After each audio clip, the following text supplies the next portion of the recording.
Dear students, अस्सलाम वालेकुम वरहमतुल्लाहि वबरकातुहू।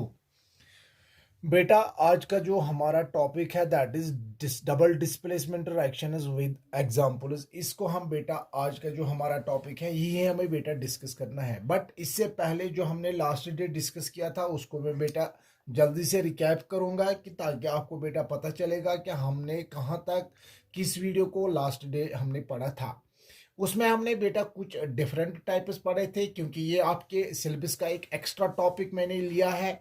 इसीलिए लिया है क्योंकि जो आपके नेक्स्ट आने वाले टॉपिक के साथ दी ये जो टॉपिक है ये 3 वीडियोस बेटा इसके ये एक्स्ट्रा टॉपिक्स मैंने लिए हैं ये ताकि आपका जो आने वाला यूनिट है उसके साथ ये टॉपिक बहुत ज़्यादा रिलेटेड है।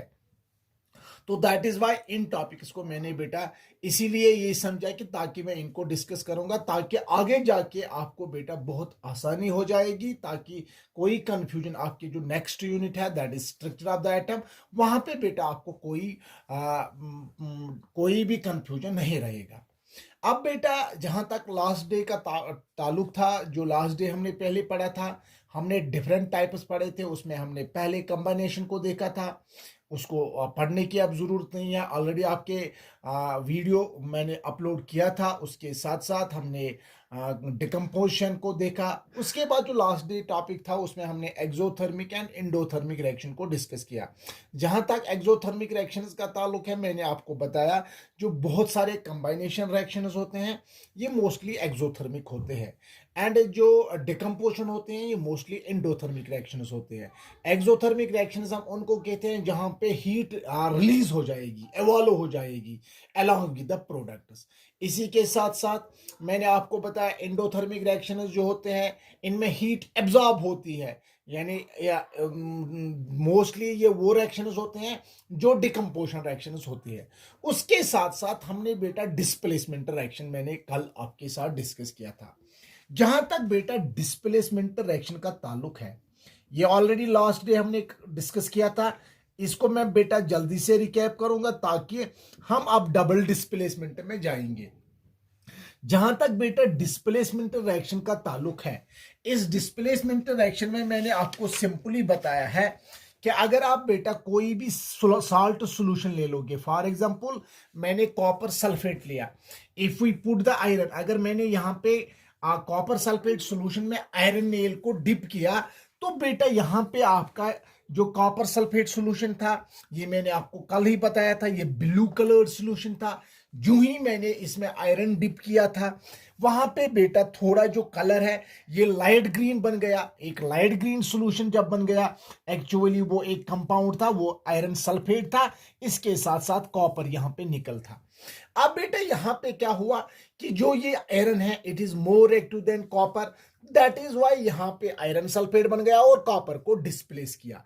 अब नाम से ही आपको पता चलता है कि डिस्प्लेस का मतलब है ये वो रिएक्शंस होते हैं जहां पे एक मोर एक्टिव मेटल जो है ये लेस रिएक्टिव मेटल को डिस्प्लेस करता है, उसके साल्ट सॉल्यूशन से लेस रिएक्टिव मेटल को बाहर करता है और वहां पे मोर रिएक्टिव मेटल ऐड हो जाता है। इस तरीके से ऐसी रिएक्शंस जहां पे we can say that in which those reactions in which more reactive metal can displace the less reactive metal from its salt solution।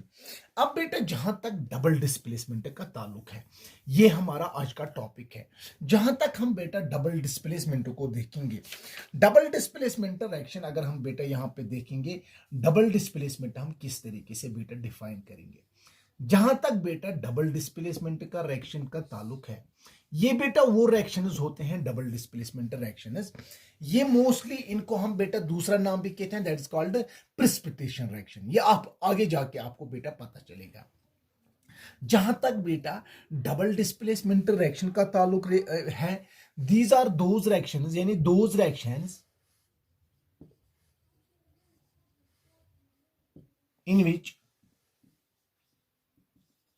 two salt solutions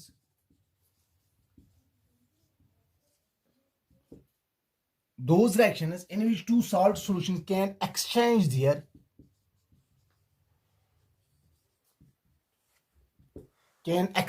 their respective ions to form two new solutions। अब बेटा यहां पे आपको definition से ही पता चलता है, ये बेटा वो रिएक्शंस होते हैं जहां पे आप दो साल्ट सॉल्यूशंस को मिक्स करोगे। अब जो दो साल्ट सॉल्यूशंस में जो आपके पास एक साल्ट में आपको पता है कि साल्ट में दो साइड्स होते हैं, one which we called as a cation, second we can call it is an anion. जहां तक हम सोडियम क्लोराइड की बात करेंगे, यहाँ पे कैटायन है, एक एनायन है। जैसे हम आयरन सल्फेट को ले लेंगे, यहाँ पे जो सल्फेट है एनायन है और आयरन है जो कैटायन है। इस तरीके से जब हम देखते हैं डबल डिस्प्लेसमेंट रिएक्शन में हम दो साल्ट सॉल्यूशंस लेते हैं। फॉर एग्जांपल यहाँ पे आपको एक सिंपल एग्जांपल मैं ले लूंगा। फॉर एग्जांपल एक्सप्लेन करने के लिए हम बेटा यहाँ पे देखते हैं, जो एग्जांपल आप ले लोगे, अगर हम बेटा यहाँ पे बेरियम क्लोराइड ले लेंगे, दैट इज BaCl2। ये बेरियम क्लोराइड की फॉर्मूला है। अगर हम बेटा इसी बेरियम क्लोराइड को सोडियम सल्फेट के साथ डालेंगे, वो इसका मतलब है ये एक साल्ट सॉल्यूशन है, ये एक और साल्ट सॉल्यूशन है। इन दो साल्ट सॉल्यूशंस को जब आप मिक्स करोगे, वहां पे आपको एक इनसॉल्युबल सब्सटेंस बन जाएगा। एक तो सॉल्युबल होगा, एक तो इनसॉल्युबल सब्सटेंस, यानी वो दूसरे सॉल्यूशन के साथ कंप्लीटली मिक्स नहीं होता है, ये एक इनसॉल्युबल सब्सटेंस बन जाता है। अब क्या हुआ यहाँ पे आपको देखेगा, यहाँ पे दो नए साल्ट्स बनते हैं। बेरियम सल्फेट आपके पास आ जाएगा, इसके साथ साथ आपके पास यहाँ पे सोडियम क्लोराइड बन जाएगा। अब यहां पे अगर इस रिएक्शन को हम देखेंगे, जो बेरियम है, barium takes the place of sodium and sodium take the place of barium.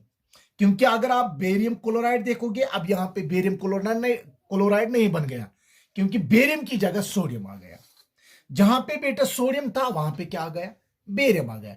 ये एक व्हाइट इनसॉल्युबल सब्सटेंस बन गया, जिसको हम बेटा प्रेसिपिटेट कहते हैं। इसीलिए मैंने ऑलरेडी कहा, जो डबल डिस्प्लेसमेंट रिएक्शंस होते हैं, इनको हम बेटा दूसरे नाम में कहते हैं, जिनमें भी प्रेसिपिटेट, क्योंकि इनमें मोस्टली ज्यादातर प्रेसिपिटेट बन जाता है, इसीलिए हम most of the displacement reactions are called precipitation reactions. अब जहां तक बेटा इस रिएक्शन का ताल्लुक है, यहां पे डेफिनेशन में ही आपको पता चल गया, those reactions in which two salt solutions, मैंने दो साल्ट सॉल्यूशंस लिए, can exchange their respective ions. Go, that means barium takes the place of sodium and sodium takes the place of barium to form two new solutions. अब दो नए solutions salt solutions बन गए। तो that means यहां पे हमने देखा, यहां पे दो साल्ट सॉल्यूशनों ने क्या किया, इन्होंने अपने रेस्पेक्टिव आयन्स को एक्सचेंज करके दो नए साल्ट बन गए हैं। अगर हम बेटा, ये पहली एक एग्जांपल है, अगर हम बेटा इसको सेकंड एग्जांपल में देखेंगे, जैसे हम सिल्वर नाइट्रेट को ले लेंगे। अगर हम बेटा सिल्वर नाइट्रेट को लेते हैं, सिल्वर नाइट्रेट को अगर आप बेटा सोडियम क्लोराइड के साथ डालोगे, अब बेटा यहां पे आपको खुद पता चलेगा, sodium takes the place of silver, very good, and silver takes the place of sodium. अब आपके पास क्या बनेगा, आपके पास बेटा सिल्वर क्लोराइड बन जाएगा। इसके साथ सिल्वर क्लोराइड आपके पास जब बन गया, इसके साथ साथ आपके पास सोडियम नाइट्रेट बनेगा। कोई इसका मतलब यहां पे है, यहां पे भी एक सिल्वर क्लोराइड जो है, ये एक इनसॉल्युबल व्हाइट सब्सटेंस बन गया, जिसको हम PPT कहते हैं, दैट इज कॉल्ड प्रेसिपिटेट। अब यहां पे आपने क्या देखा है, silver takes the place of sodium and sodium takes the place of silver. And यहां पे आपने क्या देखा कि अपने जो आयन्स होते हैं, दो सॉल्यूशंस लेके उन्होंने अपने रेस्पेक्टिव आयन्स को एक्सचेंज करके दो नए साल्ट्स बेटा बन गए हैं। गो, इस तरीके से आपने यहां पे क्या देखा है, double displacement reactions are simply those reactions in which two salt solutions can exchange their respective ions to form two new solutions। अब यहां पे दो नए solutions बने, दो प्रॉपर्टीज के साथ, नए प्रॉपर्टीज के साथ, ऐसी ऐसी रिएक्शंस को हम बेटा डबल डिस्प्लेसमेंट रिएक्शंस कहते हैं। जहां तक डिस्प्लेसमेंट जो हमने लास्ट वीडियो में डिस्कस किया था, उसमें एक सॉल्यूशन में जो मेटेलिक पार्ट होता है, उसमें हम more reactive metal, less reactive metal को डिस्प्ले किया करता है। अब बेटा ये आज का जो हमारा टॉपिक था, that is double displacement reactions. इसी के साथ साथ हम बेटा इसमें एक और टॉपिक को हम यहाँ पे ऐड करेंगे, क्योंकि अभी तो हम इसको और टॉपिक तो ले सकते हैं, that is called the neutralisation reaction. ये भी एक बेटा न्यूट्रलाइजेशन रिएक्शन जो है, ये भी आपके पास एक टॉपिक बेटा बन सकता है। कभी कभार आपके सिलेबस में आ जाता है what is neutralisation reaction, how can you define neutralisation reaction. तो सिंपली बेटा न्यूट्रलाइजेशन रिएक्शन कुछ नहीं है, ये भी एक टाइप ऑफ रिएक्शन है जहां पे एसिड बेस के साथ रिएक्ट होता है या बेस एसिड के साथ रिएक्ट होता है। फॉर एग्जांपल आपके डे टू डे लाइफ में आपको मैं अभी एक एग्जांपल बताऊंगा। सिंपली लिखोगे आप बेटा those reactions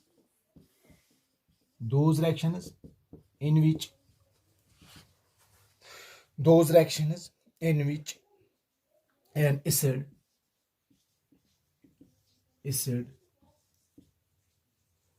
in which an acid react with a base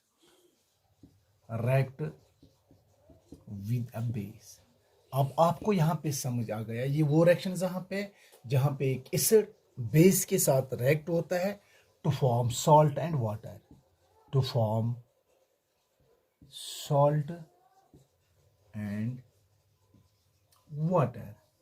गो बेटा यहां पे फॉर एग्जांपल अगर आप देखोगे ये वो रिएक्शंस होते हैं जहां पे एसिड बेस के साथ रिएक्ट होते हैं, साल्ट एंड वाटर बन जाता है। For example we will take simply, अगर आप एक एसिड को किसके साथ डालोगे, बेस के साथ, क्या बनेगा बेटा, सॉल्ट, उसके साथ साथ आपके पास वाटर बन जाएगा। फॉर एग्जांपल अगर आपको कोई कहेगा we will take an acid that is hydrochloric acid and एक बेस के साथ that is strong base that is sodium hydroxide के साथ। अब बेटा इसको मैंने इक्वेशन में अब कन्वर्ट किया, अब बेटे क्या हो गया, हो जाएगा साल्ट बनेगा दैट इज सोडियम क्लोराइड, इसके साथ साथ आपके पास वाटर आ जाएगा। वो दोज रिएक्शंस जहां पे एसिड बेस का इफेक्ट कम करेगा या बेस वाइसी वर्सा, या बेस एसिड का इफेक्ट कम करके साल्ट एंड वाटर बन जाएगा, ऐसी रिएक्शंस को हम बेटा न्यूट्रलाइजेशन रिएक्शंस कहते हैं। तो यहाँ पे एक और टॉपिक हमने लिया था दैट इज न्यूट्रलाइजेशन रिएक्शन। ये भी हमारा एक लर्निंग ऑब्जेक्टिव था आज का, क्योंकि टाइम तो बचा था, इसीलिए बेटा मैंने इस टॉपिक को लिया था। That is neutralisation reaction, acid base के साथ साल्ट एंड वाटर बन जाता है।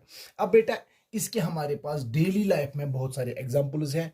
कभी कभार आपको बेटा मैं यहाँ पे एक चीज़ बताना चाहता हूँ कि कभी कभार हमारे पास जब एसिड ज़्यादा होता है हमारे स्टोमक में, तो जब हम बेटा किसी डॉक्टर के पास जाते हैं वो हमें एक एंटी एसिड मेडिसिन वहाँ पे प्रोवाइड किया करता है। एक्चुअली जो एंटी एसिड होता है वो बेस होता है, क्योंकि बेटा जब आपके स्टोमक में एसिड ज़्यादा होता है, इंडाइजेशन होती है, एसिड ज़्यादा होने से आपके पास बेटा पेन एंड इरिटेशन हो जाती है। जब हम इस एंटी एसिड यानी बेस, चाहे मिल्क ऑफ मैग्नीशियम जिसको हम मैग्नीशियम हाइड्रोक्साइड, ऐसे बेटा जिसको हम मिल्क ऑफ मैग्नीशियम, वही बेटा एंटी एसिड बोटल्स में बेटा वही होता है मेडिसिन में। जब हम उस बेस को लेते हैं वो इस एसिड के साथ रिएक्ट होके उस जो हमारे स्टोमक में एसिड ज्यादा होता है उसको न्यूट्रलाइज करके, ताकि we will get relief from pain and irritation. And thank dear students, and आज का जो हमारा टॉपिक था that was displacement, double displacement and neutralisation reaction. इसके साथ साथ हमें अब बेटा नेक्स्ट वीडियो में ये हमारे एक्स्ट्रा टॉपिक्स खत्म हो जाएंगे। अब हम अपने लास्ट यूनिट पे आ जाएंगे that is structure of the atom. वो हम इंशाल्लाह एक दो दिन के बाद हम बेटा उसको डिस्कस करेंगे। अब बेटा इसके साथ साथ यहाँ पे मेरा बेटा मैंने एक होम असाइनमेंट भी रखा है जो हमने लास्ट डे पढ़ा था, what are exothermic and endothermic reactions. आपको बताना है एक्सोथर्मिक एंड एंडोथर्मिक रिएक्शंस किनको के थे। इसके साथ साथ इसके एक एग्जांपल भी बेटा राइट डाउन करोगे। And dear students, this was all about for today's topic. Thank you, have a nice day.